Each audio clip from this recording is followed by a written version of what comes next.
everyone. My name is Sarah Brazier. I am the co-founder of a company called Demo, where you can watch demos without ever having to talk to salespeople. And Deren, why don't you go ahead and introduce yourself? Yeah, thanks, Sarah. Hi, everybody. I'm Deren Davis. I'm our SVP of Sales at JustCall. I lead most of our revenue functions and go-to-market functions here, and really excited to chat today.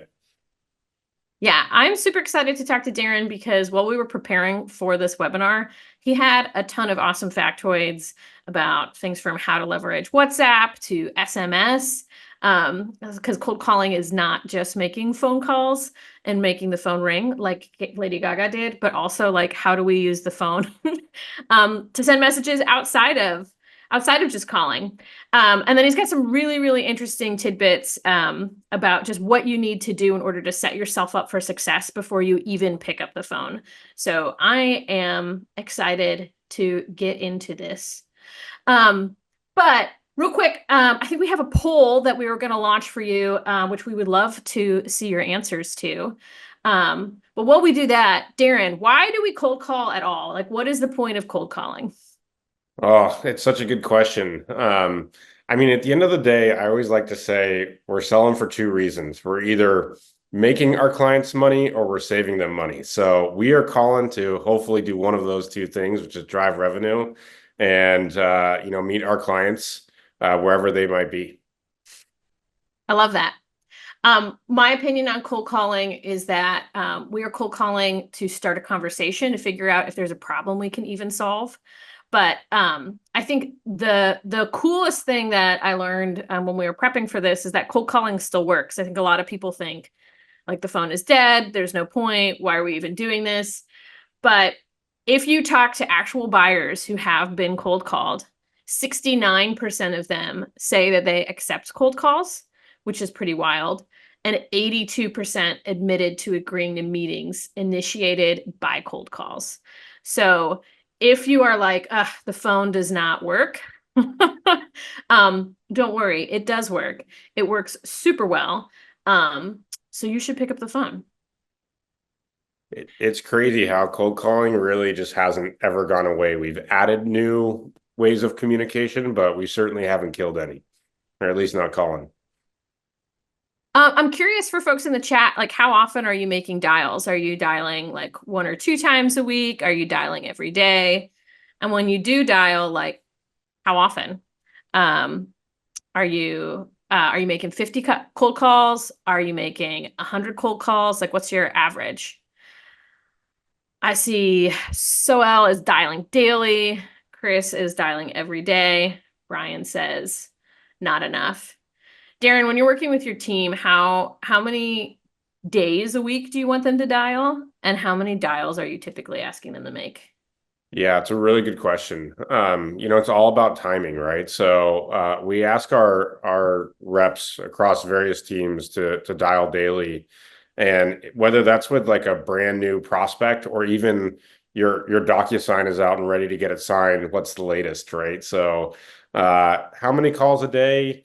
I would say, depending on the role, anywhere from 20 to 100.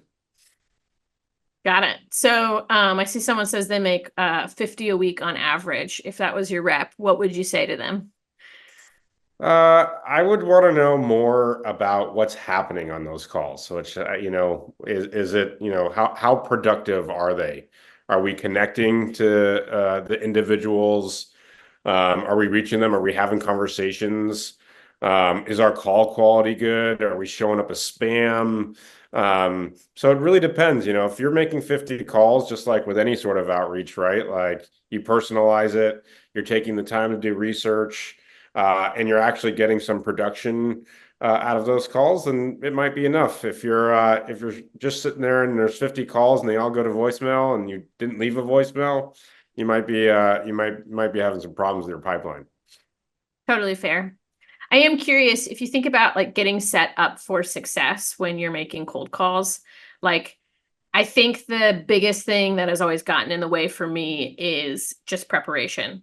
Like, oh, I know I need to make cold calls, but I don't have a list. So now I need to go make the list and then make dials. So, like, do you have any like quick tips on how, if you're going to make cold calls, how you set yourself up for success? whether it's at the end of the day or at the beginning of the day. Like any tips for folks listening in? Yeah, I feel like I'm almost speaking on behalf of the LinkedIn community on this one, but there's lots of noise out there. And the more and more we move towards automation, and obviously there's all the sales automation tools, it's really easy to get lost in all the noise and differentiate yourselves. And whether it's something creative like picking out a song that's related to cold calling or dialing, or something unique about the organization and their earning reports, really finding that niche where you're able to find a way to stand out. That's the number one thing over, you can make 500 dials a day. There's technology like JustCall that can do that, but also making sure that you're connecting to those people and having the right conversations, and your call quality, your brand awareness, security, all those different types of things are super important. Cool. I think we'll get into some of like the details of how to do that in a bit. I am curious for people in the chat. When you actually connect with someone, they say hello on the phone. How are you currently opening up your cold calls? Are you using the Sandler, did I catch you at a bad time? Go ahead and throw it in the chat because I'd love to see what people are using as their openers. Are you using the gong, have you been? Are you using some random thing that you just came up with? Are you introducing yourself with your name and your company? Like what's your go-to line? So I see Stacy says intro with my name. Sam's doing hi, is this John? Someone has a well-researched permission-based opener. Hi, is this company? Front load context, just came across your article, following up on an email. Lots of really good stuff here. Let's take a look at what typically is a good way to open someone's call. And I think we've got a framework for opening a call, because I think there's no silver bullet for keeping people on the line. But Deren, for your team, like typically, how are you using this framework to have them set up a cold call? Yeah, it's a really good question. So we've made a big push probably over the last 6 months to really start using references early, right? And it doesn't necessarily have to be an introduction to, like, think of your traditional sales cycle, but to an introduction to those organizations. But even just name dropping, whether it's a peer, a colleague, someone you've worked with before, or similar types of industries, trying to create some sort of relevance, which I think falls into that first category. But the more you can create, hey, we've solved this case before. We understand the pain, the physical pain that you might be in when you're doing cold calls, and why it might not be working. That's when we like to try and open up and say, hey, this is something we see every day. We're the experts. Let us help guide you and save you time. Yeah. I think that creates a sit-up moment is really key, as well as just leading with context. So 30 Minutes to President's Club just released a book. I'm sure you guys have heard about it on LinkedIn. If you haven't, you should go check it out. But one of the tidbits that they have is that how have you been actually is no longer the number one cold call opener. It is using the has this ever come across your desk opening. And that doesn't mean you have to say those exact words, but it's essentially saying, hey, or heard the name tossed around. That's the other way you can phrase it. But it's basically saying, hey, Deren, this is Sarah. I've been talking with some folks in your industry about A, B, and C pain points. Oh, by the way, this is Sarah calling from Demo. Have you heard the name tossed around? Or has the name ever come across your desk? But it's leading with like 3 pain points that might be relevant, or 1 pain point that might be relevant to the person on the other end of the phone. I could also do something like, hey, Deren, I just heard that JustCall just dropped a new product. I imagine that you're super focused on making sure your reps are not only enabled on selling that product really well, but that it's resonating with the market. By the way, this is Sarah calling from Demo. Have you heard the name tossed around?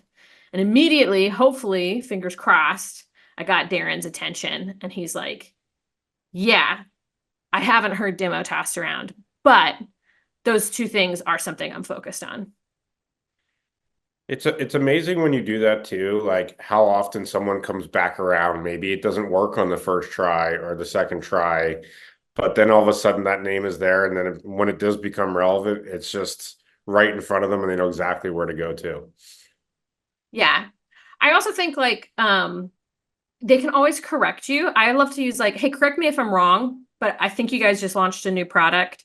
I think you're having ABC problems. By the way, this is Sarah calling from Demo. Have you heard the name tossed around? I like throwing that correct me if I'm wrong, because people love to correct each other. People love to be right, especially when you're calling on decision makers. I think probably, Deren, one of the reasons you're in leadership is because you like being right and you like people doing what you say. um, yeah, I see a Yeah, little nod there. there's a little nod there. I won't lie to you, but yeah, it is that relevance piece, right? Like, I'm a steward of my organization, whether that's from a coaching or managing perspective, or obviously from a numbers perspective. And, I think everyone wants to find ways to always get better, and everyone's got a pain point. It's just whether they're willing to share it with you or not. And that's the key. Yeah. And I think if you give a good attempt with some research and say, hey, correct me if I'm wrong, then they're going to correct you, and they'll give away the actual pain point, or they'll give away the actual initiative that you're working on. And then you can kind of run discovery from there, which goes into the next piece of our cold calling rules. And that is breaking up the pitch, and inserting questions at the end of each component. So I'll share my screen again and show one little way to do this. But I think if you think about like the stereotypical cold call, once you get, hey, have you heard the name tossed around? No, I haven't, says the prospect. Then you can use a permission-based question. Well, do you mind if I tell you the reason why I called? Or do you mind if I tell you what it is we do? And then they say yes. Then people typically jump into this like 30-second long, 60-second long, really winded pitch. And I don't know about you, Deren, but that I typically like tune out, or the rep is going so fast that I literally I'm like, wait, what? Or they're dropping a bunch of chunky like buzzwords that may or may not resonate with me. So by breaking up the pitch and turning it into like a question and answer, you can actually make it a dialogue where you're still pitching your product, but you're learning about them, and you can tailor the pitch as you go to be relevant. I think of this as like a very advanced cold calling technique. So if you're new to cold calling and you are doing a 30-second or 60-second, pitch, like don't feel like you're doing anything wrong. But I think that this tends to resonate a little bit more. I always think of this from the concept of like hiring new folks, right? When they first start, they ask a million questions to get a few answers. And 3 months in, 6 months down the line, they're asking two questions to get a million answers. And we all want that latter piece, right? Of like, how do we talk less and let them speak more? Because at the end of the day, we have to be solving their pains, their needs. It's not about what our product does. It's about what they need help with and where we can add the most value. I'm curious for the folks in the chat, are you guys typically using like a 60-second pitch? Go ahead and put a smiley face in the chat if you're using a 60-second pitch. Or are you trying to break things up? Put a horse in the chat, a horse emoji in the chat if you're trying to break things up. I don't know why I picked a horse, but I picked a horse, so try to find that. But it looks like Isabella and Ruben are trying to break things up. So is Mackenzie. Jason says he's doing the 30-second. Chris says, I think it's a good idea to break the pitch up. I see a couple more horses. So a lot of people are using this technique. For the folks who are either like watching the recording or are too afraid to throw the smiley face in, no worries. I'll break this down real quick. But typically the way that I run this pitch, or the way to pitch like this, is I start by describing the status quo. So that's like if if you're listening to call recordings of your prospects, you kind of you should have a sense, or you should at least have, like, your marketing team gave you a one pager and it told you what their world is like, or you can use ChatGPT to go look up like, what is it that the world is like for a chief revenue officer of a mid-market startup, whatever. But I start by describing the status quo of how they're doing things. So if it's like making cold calls, I might say something like, typically someone is using a telephony system to make dials. They have their reps dialing through a ton of different numbers, a ton of different lists, and they're using, one standard pitch.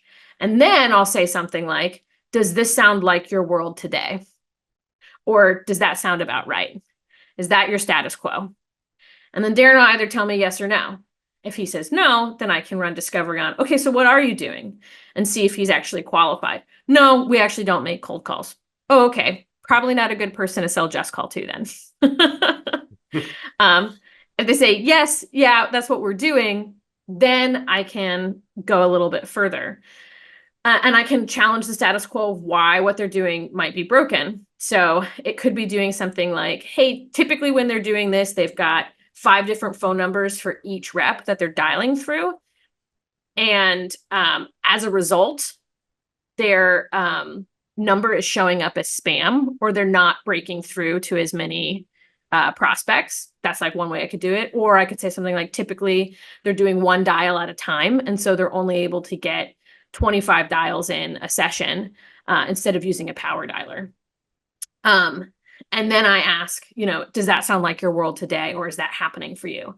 But just describing a problem that they have related to the status quo. And then they can tell me more. No, actually, that's not our world today. Okay, what are you doing differently? And see if there's a different pain point I can dig into. Or, yeah, that is something that's going on for us. Dig a little deeper. And then we can kind of do some back and forth. You don't even have to just stay with the status quo and then like go straight to introducing the solution. You can talk for a bit. And this kind of helps you qualify the prospect in. There is like one caveat, which is like you can talk too much. I think cold calls that go over 5 minutes end up not converting, but it's because you spent so much time, you talked yourself out of a meeting. So once you've got something to kind of like hook onto and it's like a big enough pain point, then you can introduce the solution. Yeah, this is like, that's exactly why I'm calling. That's exactly what we do. That's exactly where JustCall fits in. And then you can back it with a customer story and then ask if this is relevant to talk about right now. Hey, sounds like this might be a problem for you. Considering you mentioned like your team is only able to make 25 dials a day per rep. And that sounds like it's probably impacting your conversion numbers when it comes to outbound meetings booked. Does it make sense to kind of dive into JustCall a little bit and figure out if we might be the telephony system for you? And then you can say yeah or no. And then you can objection handle from there. But I find that that's typically like a really good way to sort of set up the conversation. Deren, do you have any extra tips and tricks before we jump into our rule number 4? Also, I'm running out of breath because I'm very pregnant.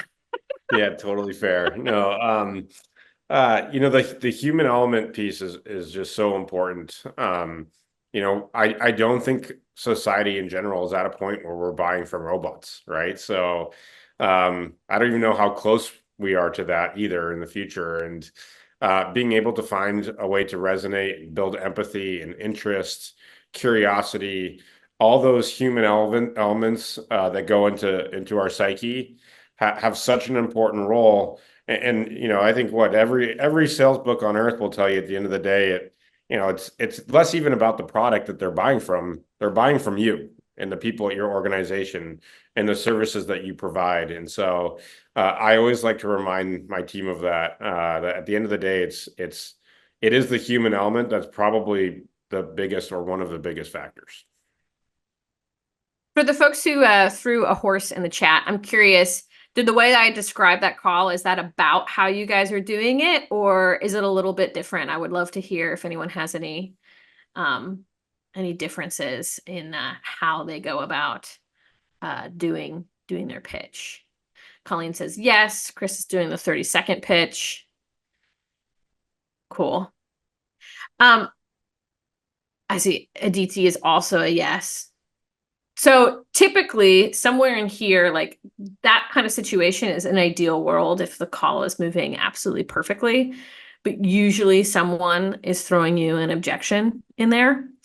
I am curious to hear in the chat, what is your most common objection or your hardest objection to overcome? Is it, I'm walking into a meeting? Is it, send me an email? Is it, this sounds nice, but we don't have budget? Go ahead and throw in the chat. Mackenzie, how did you get my information? No budget. I'm not the decision maker. Send me something to look at. Timing is off / seasonality. We already have a vendor for that. Not interested. We have an in-house solution. I don't have the funds. I'm already in contact. We're already in contract. Call me back in 1 year. I've seen a lot of different things. We don't use outside vendors. No budget. We're all set. Not interested. Not interested without an explanation. Yeah, tons of stuff. Okay. So our fourth rule for cold calling is around objection handling. And that is you agree with objections, incentivize conversation, and then you sell the test drive. So Deren, because I am out of breath, I'm going to let you take it from here. Talk us through how we can handle any objection. Thank you. And for the record, I think my favorite one is I always like to say I'm running to a meeting, and it's usually true. So it's if I got 5 minutes in between meetings or less back to back, I think we've all been calling before where you're aiming for the top of the hour, the half hour, hoping to catch someone either just leaving a meeting or right before. And that's usually my go-to because it's actually accurate. But how to handle all these objections. The first objection is almost always just a knee-jerk reaction. And that's why I give you my little story. Sometimes I'm expecting a call from my daughter or daycare or my wife, and it might be an unknown number. And the first reaction is, oh, shoot, it's not them. This is somebody totally different. Then, of course, disarming that reaction by agreeing, okay, maybe I did catch you at a bad time.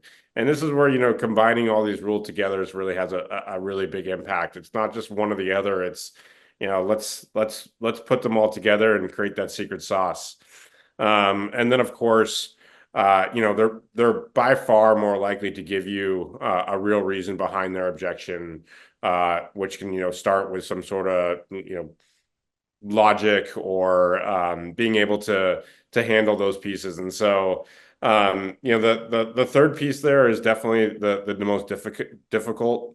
I think we say sell the test drive. Selling the product now only reapply the pressure that you just worked to literally remove. And so instead sell the 5 minutes, or maybe the 5 minutes is too long, like Sarah mentioned, and aim for that meeting without going too far in depth on what you handle or what you do. So I think it would be a fun little exercise because we're at 125 and we've got 35 more minutes of this webinar. Let's go through some of these common objections, and let's play the objection handling game. So Deren, you want to go first?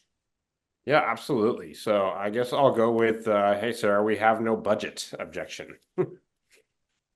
Cool. Yeah, I totally get it. Most people don't have a budget, especially when they are getting called about a solution they've never heard about. I am curious though, how much on average are you spending for your cost per lead? Yeah, it's a really good question. It's actually top of mind for our board meetings as our CAC and how much we're spending on opportunities and leads. So off the top of my head, I probably don't have the most accurate information, but it is something I'm currently trying to bring down. Yeah, that's totally fair. I think the last article I read about it, and it varies from company to company, but in SaaS it's over $300. Our solution actually shows you exactly who is watching your demo. It tells you who they are, what their title is, gives you their email address, and helps you sort of bake that into your intent-based marketing. We cost less than $300 on a monthly basis. I'm curious if you could start seeing who is actually investigating your solution.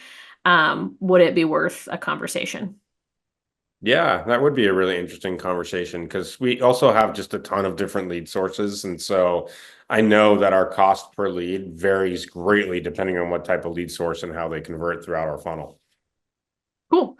What are you doing tomorrow? You got 30 minutes for a chat? I've got 30 minutes for a chat. I'd love to learn more. Cool. What'd you guys think of that objection handling? Do I get a thumbs up, a thumbs down, or like give me that like meh face? I'm Give giving me you that the meh two face if thumbs up. you awesome. I love it. I love it. Um, Deren, I'd love to hear how you coach your reps when they do say, "Hey, oh, I'm so sorry. I'm actually walking into a meeting." How do you have them objection handle that? Um, it really depends so you made a really good point earlier. I'll answer that in a couple of ways. One, the most common way I tell them, depending on, to handle that objection, is the most likely time I am going to reply to a meeting or a outreach, even if it's email, cold calling, LinkedIn. Outside of the cold calling piece is Friday night. That's when I like to like decompress. I'm done with my week. I know I'm not gonna, spend too much time going through emails and responding, and I might go onto LinkedIn or I might read a news article about my industry or leadership or thought leadership. And I'd say of all the messages I've responded to have been almost between this maybe 6 to 10 p.m. window on Friday nights. From a calling perspective, I would say make sure you're calling at the right time, especially depending on who you're reaching out to. And this is tying it back to that research piece. Um, there's not a great answer for, hey, I'm running into a meeting right now. You can either try and call them out in a lie, which I would not recommend doing. Your prospects, I'd say, if anything, take the opposite approach and say you never lie. Or you can try and call them back or understand if they're even the right person by asking them that or going through that objection and saying, hey, are you even the right person to be speaking to X, Y, and Z, or JustCall, or is there someone better on your team that focuses on, call quality and outbound calling and call rates? Um, Typically that last one is what's best, but also if you call during the certain hours, like I always came from a methodology when I was doing outbound SDR, BDR work. I got into the office at 6 a.m. I started calling at 7:38, knowing that I was going to be calling certain profiles that were online between 8 a.m. to 10 a.m. And after that, they were just unreachable. Like I had to switch to another method. So uh from a coaching perspective, I typically try and bring in the full picture and make sure, all right, depending on who we're reaching out to, let's make sure we're trying to call them at the right time in the first place. Yeah. I love that. And I love that there's technology that can help with that. So, if but for the people who don't have the benefit of using JustCall yet, who don't have tech Fair. that's going to tell you, "Hey, this is a good time to call." Um, I'm curious how you would respond to this response if you told me, "Hey, Sarah, I'm walking into a meeting. Hey, Deren, I totally respect you're walking into a meeting and I don't want you to be late. In like 30 seconds, can I tell you the reason why I'm calling? And then you can tell me if it makes sense to even call you back or if I should be talking to someone else." That's the thing, and this is where, sales is just hard, right? Like if I have the 30 seconds, I would give it to you. At the same time, if I'm depending on what meeting I'm walking into, because like I said, usually I am, and if it's a customer facing meeting with a large deal, I'm not going to give it to you, right? Like it's my ROI on that is just too It's is too too big. poor. It's too big. And so it really depends, but that's a great pitch. If I had the time, if it was, an internal meeting where I could, show up a minute or two late, I would definitely be intrigued with a follow-up. The other response I definitely give or certainly give is send me over the one pager or send me over the content, and you'd be shocked by how many times that doesn't happen, right? It's the same thing with voicemails, right? It's like if you don't reach the person, you already made the call and did all the work to get, make that call, expecting they were going to pick up. And then you either leave a blurry or hard to hear voicemail, or I don't know who it is, or there's no email follow up. And it's like, well, it's kind of a wasted call. It is.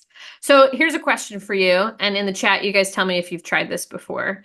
If you said, send me an email. Hey, Deren, totally happy to send you an email. I would typically ask, what exactly do you think piques your interest of these three buckets? Cost per lead or, I don't know, increasing top of funnel, or those are the two buckets I got right now because I'm pregnant, my brain doesn't work. But like of those two things, what sounds more interesting to send over?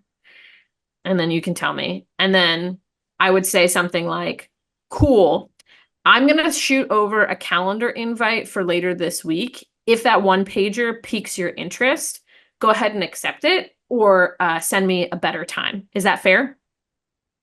I think that's the most fair response, right? Like, even if I'm running to a meeting, asking me a question, if I'm asking you for something in return, and this is where I love that those Sandler techniques, the give get, it's time to ask for something back, right? And I think that's just like the perfect response of someone who's on the fly.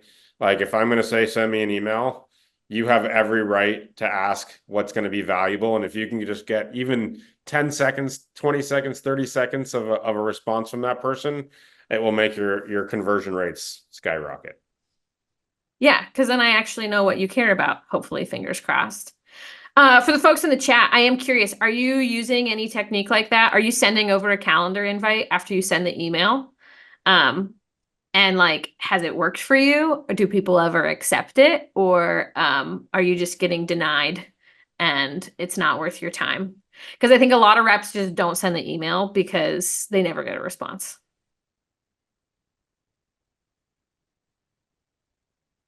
Max says, I haven't tried it, but it sounds like a good option. Max, try it and then let Deren and I know if it worked. Colleen says, yes, but no response. So, I think it just depends. You mentioned voicemails earlier, and our next tip is around voicemails. So let's jump into that. So real quick in the chat, throw a what emoji. What emoji should they throw in the chat if they're leaving voicemails?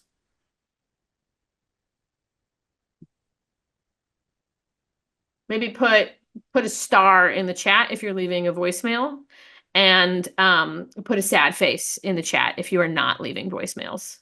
Star in the chat if you're a voicemailer, sad face in the chat if you're not. I see a couple stars coming in from Michael, Carol. Peter is not leaving voicemails. Neither is Mackenzie. So why? Why should we leave voicemails? Why are they a good idea? Deren, tell me. Lay Yeah, it on me. absolutely. It's just that relevance piece, right? Every voicemail you leave brings some attention back to the whole reason you called, and creating that relevancy, being able to stick out from the rest of the crowd. When I handle or offer my objections, and I'm in sales, I understand not everyone's a sales persona that we might be reaching out to, and they might have ulterior motives. But my goal isn't to reject someone. Is this worth my time, right? And if every little piece of relevance that you can add to that, is this worth my time question, makes you that much more successful, right? And it is the folks that I see. I'll give you an example. Like, I'm really big on role playing. I think it's super important, and I think it's a huge pain point. And so I can either have traditionally two team members, three team members, four people on a call, all role playing together. And I got a great voicemail once from a website I had visited that just does role playing. It's just, you basically role play with yourself. You put in the script and it spits back out at you, right? And I really hadn't had time to like understand it or do it, and then all of a sudden, or play with it that much, download it, test it, or even have a team member do it, and all of a sudden, I got a couple calls, and I had no clue who it was. That's what most of the calls I get are. I don't know if they're tied to an email. I don't know if they don't leave a voicemail, if they're tied to LinkedIn. And then finally, it was the same number, must have called 4 or 5 times over maybe a week. It was a relatively short time period, 4 days, and they left a voicemail. And later that night on Friday, I ended up going to their website, and turns out one of my old colleagues and a peer of mine, a good friend, is actually using the solution. And I probably never would have gotten there without having that little extra push of relevancy. And it's just a missed opportunity if you're not leaving a voicemail, especially when you're already doing the work to make the call.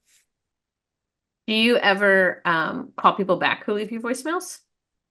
You know, I don't know if I've ever understood the number that they've called from, especially more recently. That's a really good question. I'm trying to think. I want to say yes, but probably years ago, when you called back and you knew it was the actual number that called you. Now you got to be careful because you might call someone back and who knows where it might lead. You might get the, same person calling you from a couple different numbers, which is always a problem, something that actually JustCall focuses on quite a bit. But more recently, I'd say no, but also because it's never really clear what number to call back as part of it. Yeah. We're going to get into that piece around like, should you have multiple numbers that you're dialing from? Should you be using local area codes? But part of that tip was leaving exactly 2 voicemails. So when you coach your reps, I'm curious, what do you want them to say in the voicemail? Or on the flip side, what are voicemails where you're like, oh, yeah, I should go check out that website. Or, oh, yeah, I did sign up for that product's trial and I haven't played around with it. So maybe I should. Or, oh, yeah, that is a problem I should be thinking about. Or maybe I should go check that email. Yeah, it's a really good question. So the first context I'll give you is around context. Similar to all forms of outreach, short, concise, that elevator pitch. You can't really break it up so much because obviously there's no one talking to you on the other end of the line. But don't leave something that's long because nowadays you can even you can open up the voicemail and see the text directly on your phone without even listening to it, right? So give upfront context to pique the curiosity. Be extremely direct and very clear to how you can act upon your voicemail. And maybe incentivize, a reply or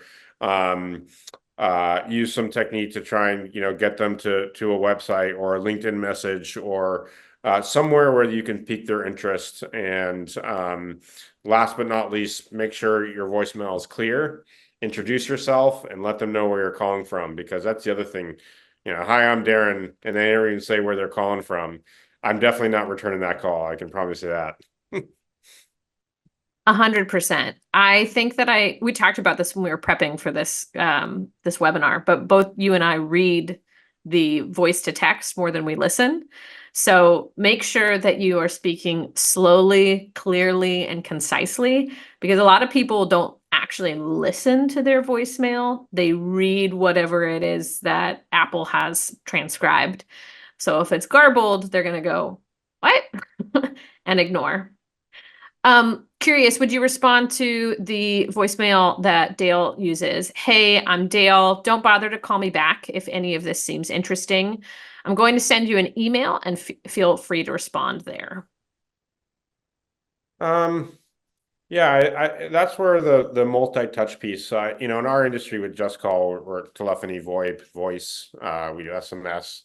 I get asked a question a lot of what's next in communication, right? And there's so much has evolved over the last few years in terms of how we can reach our customers. And like we said at the beginning of this, cold calling isn't going anywhere, at least from my perspective, and it's still one of the most best ways to scale reaching out to customers and building pipeline, those types of things. But having all these different tools in the tool shed, if you leave that concise message where it tells me who you are, where you're calling from, and then follow up with the email, instead of doing the mass bulk delete, I'll probably recognize the name and at least read the email, and it will pique my interest.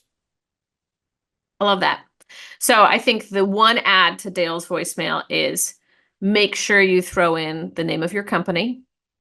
And what I like to do is say the subject line of the email that I'm sending. Hey, I'm sending you an email. The title of the email is demos. It's going to come from Sarah at demo.ai. And it's about cost per lead, reducing your cost per lead. If that sounds interesting, feel free to respond to me there, or you can call me back here. 330, blah, blah, blah, blah, blah. I'm not going to tell all of you my cell phone number. I almost did. But yeah, I see Chris asked a good question, according to Michael. So I'm going to pop back up. I struggle with calling the personal cell numbers of my prospects that can be obtained through various platforms. Is this not frowned upon? Do you have any hot takes on calling cell phone numbers before we go into dialing smarter, not harder? Yeah. Well, first of all, Chris, I like that you're being vulnerable. It's a fear we all have at some point. Every single person who's done a cold call has probably had that fear at some point. But again, I think if you're calling with you've done your research, you can keep it short and concise. This is where the practice piece comes in. If you can practice your pitch, do a role play. Look, everyone was going to run into a tough conversations. We've all seen salespeople get beat up on LinkedIn for maybe no reason. A million And things. I'm never a fan of that. It always makes me cringe because there's someone always in the comment. The same question gets me every time, makes me laugh is, do you have sales reps at your company and do they cold call? And 99% of the time, the answer to that question is yes. So, I always look at it from that perspective. We all have jobs to do. We're all genuinely trying to be helpful, at least from my perspective. It's how I coach and train my teams. And so a lot of that is practicing, understanding it is going to happen. It might even happen more often with some personas or industries than others. But knowing that, that's part of, reaching out to folks and cold calling them, I think makes it a little bit better as long as you get through that confidence and practice piece over time. Yeah, I'm just always super upfront. I got it from ZoomInfo. I got it from Apollo. I got it from Ample Market. It's easily available on the internet. So apologies if this was an overstep. But while I've got you on the line, and insert pain points.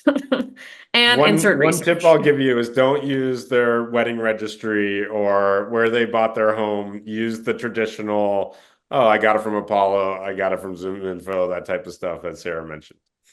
Yeah. And then, if people really get upset, I'll be like, cool. Well, actually, you can make sure that they take your number off their site. Go to ZoomInfo's website. I've done it myself. This is what it looks like. Like if they're really, really offended. And then you can at least, try to end the conversation in a helpful way instead of that cringy, they're yelling at you. Like, my bad, but this is how you can make sure that this doesn't happen again. Some industries have really strong gatekeepers, right? And if you're in one of those industries, you're calling hospitals or doctors or healthcare, where it's really difficult to find, individual phone numbers, whether it's through an extension or a cell phone, you'll run into that in, the majority of your calls. And so, it's definitely something you have to practice and, takes time to master. 100%. We've got about 15 minutes left. We've got 3 more rules to get through. So let's jump into dialing smarter, not harder.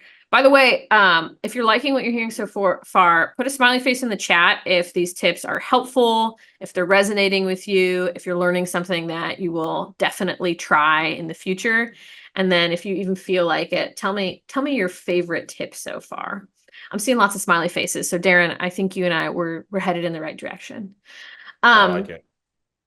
So I think that this is really important, and this is actually getting more important as it is harder to connect with people. But just like documenting, if you've got bad numbers, good numbers, maybe numbers, is a critical piece to dialing smarter. Because if you dial down a list and half the numbers are bad, then you can waste a ton of time just getting, burr, burr, burr. I'm sorry, this number is not in service. So this is like a technique for doing this, but Deren, I think JustCall has some pretty good systems for helping people track numbers and document. if they're on the right path. Any tips that you have around dialing smarter, not harder? Yeah, absolutely. So, calling is so prevalent in today's society. So is all forms of outreach. Like I said, you go on LinkedIn and it feels like a massive cesspool of how to get in touch with your prospects, right? And there's advice going in every direction. Some of it's contradictory. But what I can tell you is if you are calling, which is most organizations have that, not every organization is looking into things like, is your phone number registered? Are you showing up as spam? Um, how many prospects can I call at once? Is there a delay if I call more than prospects, more prospects at once? Um, all those different types of things can really make a big impact, right? You're already doing the hard part by practicing, role playing, trying to give the pitch. Cold calling is difficult enough. Don't stack the cards against you where you automatically call and the first thing it says on your Apple phone or your Pixel or whatever it is, oh, you're being marked as spam or spam likely or something along those lines, right? So take the steps, ask your sales ops teams, your revenue ops teams, your IT, how are we going about this? And just remember how you interact with your clients, how many calls you make, from what numbers you might make those calls. Sarah and I, again, in preparation for this, we were talking about we're both New York City transplants, and I'm originally from California, and I still have my original area code. Every single time, it's been 12 years since I've lived back in the Bay Area, and every single time I get a call from my area code, I know immediately it's probably either a cold call or spam or something along those lines, right? And so, having a strategy to avoid being marked as spam and increasing the likelihood of connect rates, call quality, all those different types of things will have a really big impact. And you'll see you'll speak to more clients, convert more leads, with less calls, which is what everyone's goal is. That's exactly what our rule number 7 is. So I pulled up this slide. Registering your phone number. I didn't know this until Deren and I were prepping for this meeting, and he taught me that you should be doing this. And you can do it really, really easily through JustCall. But whatever you're using to dial, make sure your phone number is registered. Curious what you think about rotating your phone numbers or having multiple phone numbers, Deren. Is that a good tip, bad tip? What do we think? We take the approach here at Just Call It, it's a bad tip, right? So we see a lot of clients that come to us and they went through a provider where they will provide a single user 20, 50, or more 100 phone numbers, right? And the reason they're doing that is because they're not going through the proper registration and those numbers stop working. Their connect rates drop to zero and they can't use them anymore, right? So I would be cautious about who you call, how you call them, registering your number, and making sure that you do all the research to reach out to the right folks. And that way you'll ensure you don't get put on some list where your phone number is no longer going to be able to call, your best friend, let alone a prospect. I'm curious if we think back to slide 6 where we talked about like making sure you're not dialing dead numbers. Does that impact whether or not I'm going to be flagged as spam if I keep calling numbers that aren't in service anymore? It could. A lot of factors could go into it. So there's a couple different registrations. Like we typically use CNAM in North America, and other countries, to be clear, have different registrations, and they're called something different. But a lot of factors can go into it. I'd say the most common is by, if you're using some sort of predictive dialer, something you can call, 5, 10 numbers at once, making sure that the numbers you're calling are accurate, your numbers registered. We would probably recommend doing closer to 4 or 5 numbers max at once, so that you're not, going through a list of just poor numbers, and maybe potential bad fits that might be screaming and yelling, at your number, and making sure that you're not going to call them again. Colleen threw in the chat, I use my personal cell to call prospective clients. Need to register my phone number somehow? Like, do we need to go and register our personal phone numbers, or does that happen by way of having, a T-Mobile, Verizon, whatever account? Yeah, it's you can register your personal phone numbers. I forget the exact name of the tool. It's funny. I was in between doctor's appointments, and our head of product here, JustCall, called me, and I was like, "Oh wow, registered phone number from RJ." And I was like, "Oh, I guess I should do it from my cell phone too." And I had this was a few months ago, and so you can do it from a personal number, or you can do it through a platform like JustCall.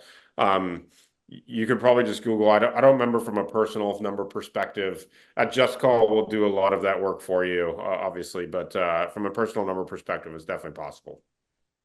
Yeah, I think it's smart to register your personal number if you're dialing prospective clients from it, because you're more likely to get flagged as spam, because you're making all those dials. So might as well.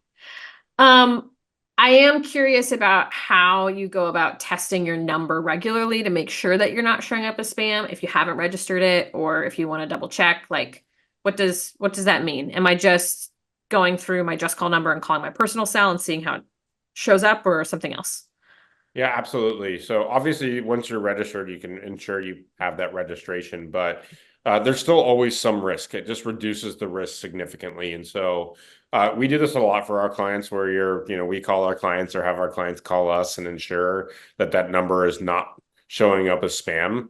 And, just remember, even if, especially from a business perspective, maybe a little bit different with the personal cell phones, but from a business perspective, numbers are rotated. Like you could go by our platform, and we actually at JustCall don't have this practice, so it's probably not the best example, but you could buy a telephony system and they could give you a number that was marked as spam and someone else was using just 6 months ago.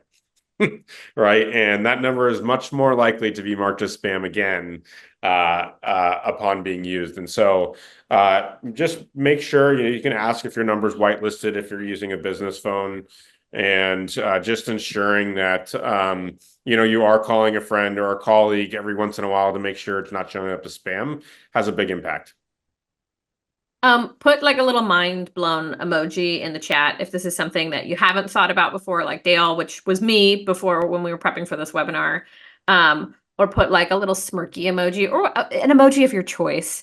If this is something that you've already been thinking about, you're aware of, you're like, yeah, no, I'm good. I'm seeing a mix. Yeah, definitely. If you're an SDR and you call yourself and you see yourself marked as spam, I would 100% be going to whoever is like in your sales operations team or your SDR leader or wherever and say, hey, I see that these numbers are being marked as spam. Let's potentially register these numbers, or you can, go tell them to investigate JustCall.